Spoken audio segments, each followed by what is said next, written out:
पुरानी कथाओं और ग्रंथों के मुताबिक ब्रह्मा जी ने ब्रह्मास्त्र को बनाया था। उनका इन अस्त्र के बनाने के पीछे एक खास उद्देश्य था।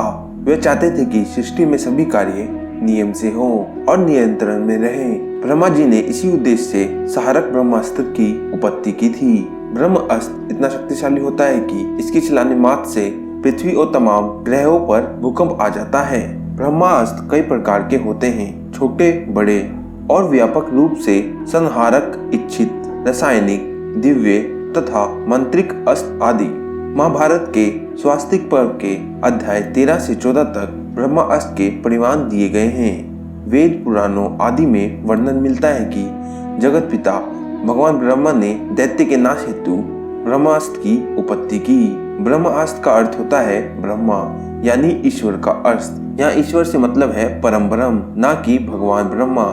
प्राचीन काल में शस्त्रों से ज्यादा संहारक होते थे अस्त्र। शस्त्र तो धातु से निर्मित होते थे, परंतु अस्त्र को निर्मित करने की विज्ञा लगती थी। शुरुआत में ब्रह्मास्त्र देवी और देवताओं के पास ही हुआ करता था। प्रत्येक देवी देवता के पास उनकी विशेषता अनुसार अस्त्र होता था। देवताओं ने सबसे पहले गंधर्व को इस शस्त्र को प्रदान किया, बाद में ये इंसानों को हासिल हुआ। इसकी शक्ति इसके धारण करने वाले की शक्ति के अनुरूप होती थी। इसका प्रयोग हमें रामायण और महाभारत में मिलता है। इसके बारे में कहा जाता है कि ये शस्त्र खुद ही अपनी ऊर्जा प्रकट करता है और उस ऊर्जा से ही विनाश करता है। एक बार चलाने पर विपक्षी प्रतिबंधी के साथ साथ विश्व के बहुत बड़े भाग का विनाश हो जाता है और उस जगह 12 से अधिक वर्षों तक अकाल की स्थिति पैदा हो जाती है। यदि दो ब्रह्मास्त्र आपस में टकरा दिए जाए तो मानो तो प्रलय ही आ जाएगी। इससे समस्त पृथ्वी का विनाश हो जाएगा। इस शस्त्र का काट किसी के पास नहीं था। वहीं ब्रह्मास्त्र कोई योद्धा कितनी बार भी प्रयोग में ला सकता था, लेकिन अगर हम हिंदू धर्मशास्त्रों की बात करें तो ब्रह्मास्त्र से भी ज्यादा घातक, विनाशकारी और शक्तिशाली 4 अस्त्र माने जाते हैं जो केवल एक ही बार प्रयोग में आते थे। इन अस्त्रों को जो भी प्रयोग करता था वो केवल एक ही बार प्रयोग कर सकता था।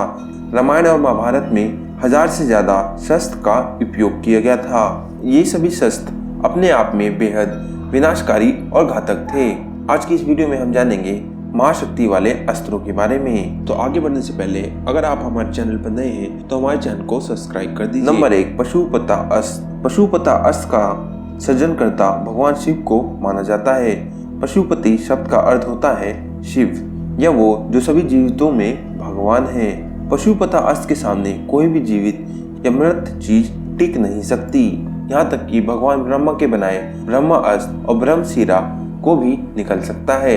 पुराणों में अव्यवहारित यानी चलाए गए पशुपता अस्त्र का वर्णन 1 पैर, बड़े दांत, 1000 सर, 1000 धड़, 1000 हाथी, 1000 आंखें और 1000 जीवों के साथ अग्नि की वर्षा करता है।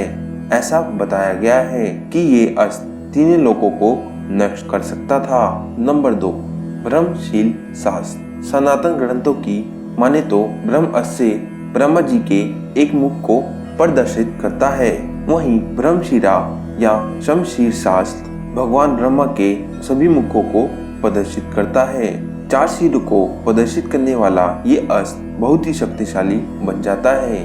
ब्रह्मास्त्र से 4 गुना ज्यादा शक्तिशाली ये अस्त्र। ये ऐसे भी समझा जा सकता है कि अगर ब्रह्मास्त्र परमाणु बम है तो ये अस्त्र आज के हाइड्रोजन बम के बराबर है।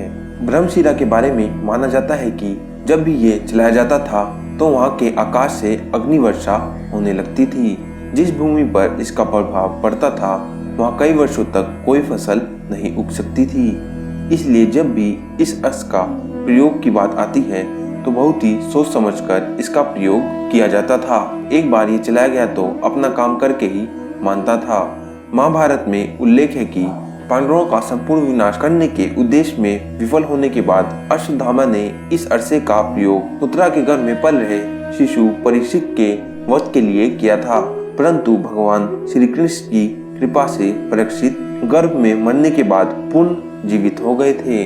नंबर 3, ब्रह्मदंड अस्त्र। ब्रह्मास्त्र ब्रह्मा के सर को निर्देशित करता है, ब्रह्मशिरा 4 सिरों को, तो ब्रह्मदंड ब्रह्मा जी के 5 सिरों को दर्शाता है। पुराणों के अनुसार ब्रह्मा जी का 5वां सर भगवान शिव ने काटा था। इसी कारण ब्रह्मा जी के 4 सिर हो गए थे। इसका मतलब ये है कि ब्रह्मदंड पूर्ण भगवान ब्रह्मा को निर्देशित करता है। पूर्ण ब्रह्मा को निर्देशित करने वाला ब्रह्मदंड ब्रह्मा जी द्वारा निर्मित सबसे भयानक अस्त्र है। प्राचीन भारतीय कॉस्मोलॉजी यानी कि वे शास्त्र जो तारों और आकाश का अभ्यास करता है, उसके अनुसार ये 14 आकाश गंगाओं का विनाश करने की क्षमता रखता है। पुराणों में आज तक सिर्फ ब्रह्मास्त्र या ब्रह्मशिला को निरस्त करने हेतु बचाव या डिफेंस पर्पस से चलाया गया था। तब इसने ब्रह्मास्त्र और ब्रह्मशिला को निगल लिया था। आध्यात्मिक विद्वानों में ये चर्चा अक्सर होती रहती है कि ब्रह्मदंड ज्यादा शक्तिशाली है या ब्रह्मास्त्र। तो एक बार ऋषि वशिष्ठ और ऋषि विश्वामित्र का युद्ध होता है। इस युद्ध के दौरान ऋषि विश्वामित्र ब्रह्मास्त्र का प्रयोग करते हैं, तो अपने बचाव के लिए ऋषि वशिष्ठ ब्रह्मदंड का उपयोग करते हैं और तब वशिष्ठ द्वारा छोड़ा गया रामदंड ब्रह्मास्त्र को निगल जाता है। इसे हम आज के एंटी मैटर बम के बराबर शक्तिशाली मान सकते हैं। नंबर 4, नारायण अस्त्र। नारायण अस्त्र भगवान विष्णु का वो अस्त्र है जिसका उन्होंने अपने नारायण अवतार में उपयोग किया था। ये अस्त्र लंबे काल तक अनेक प्रकार के अलग अलग शस्त्र और साथ ही अग्नि की वर्षा करता है। जब भी कोई योद्धा इसका विरोध करता है तो इस अस्त्र का तेज और बढ़ जाता है और वो पहले से ज्यादा आक्रामक से दुश्मन पर टूट पड़ता है। इस अस्त्र की शक्ति तब तक बढ़ती रहती है जब तक वह योद्धा या तो शरणगति न ले ले या फिर इसकी मृत्यु न हो जाए। नारायण अस्त्र के सामने जिंदा बचने का सिर्फ एक ही उपाय है और वो ये है कि इसके सामने आत्मसमर्पण कर दें, अपने शस्त्रों का त्याग कर ले। युद्ध के नियम के अनुसार निहत्थे पर वार नहीं किया जा सकता, इसी कारण ऐसा करने से ये अस्त्र शांत हो जाता है। महाभारत युद्ध के समय गुरु योद्धा अश्वत्थामा जब कौरवों की ओर से लड़ रहा था, उसने इस अस्त्र का प्रयोग पांडव सेना पर किया था।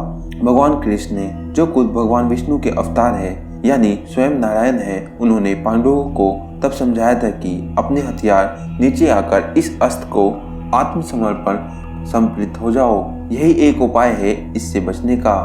कुछ अभ्यासिकों के अनुसार ऐसा भी कहा जाता है कि नारायण अस्त्र का उपयोग एक युद्ध में एक ही बार किया जा सकता है और अगर कोई योद्धा इसका उपयोग दूसरी बार करता है तो वो योद्धा जो इस अस्त्र का चलाता है उसी की सेना को नारायण अस्त्र नष्ट कर देता है। कुरुक्षेत्र युद्ध के दौरान जब अश्वत्थामा ने इस अस्त्र को चलाया था तब आसमान में 11 रुद्र और चक्र, गदा, त्रिशूल जैसे लाखों प्रकार के शस्त्र भी प्रकट हुए थे। पांडव सेना के जिस भी वीर ने प्रतिकार करने की कोशिश की वो नष्ट हो गया। तब भगवान कृष्ण ने पांडव सेना को नारायण अस्त्र के आगे समर्पण करने को कहा था। भगवान कृष्ण की बात मानकर सभी ने ऐसा किया और भीम ऐसा करना कायरता समझते थे। वे काफी समय तक लड़ते रहे और नारायण अस्त्र के सामने उनकी एक न चली और वे पूरी तरह से थक गए। आखिर पांडवों के समझाने पर उन्होंने भी समर्पण कर दिया था। इस अस्त्र को केवल समर्पण भाव के द्वारा ही रोका जा सकता था।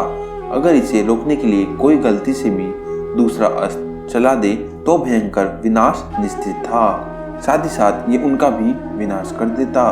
दोस्तों, ये थे 4 अस्त्र जो ब्रह्मास्त्र से भी ज्यादा खतरनाक और शक्तिशाली माने गए हैं। अगर आपको हमारा वीडियो अच्छा लगा हो हमारे चैनल को सब्सक्राइब कर दीजिए और वीडियो पसंद आई हो तो लाइक कर दीजिए।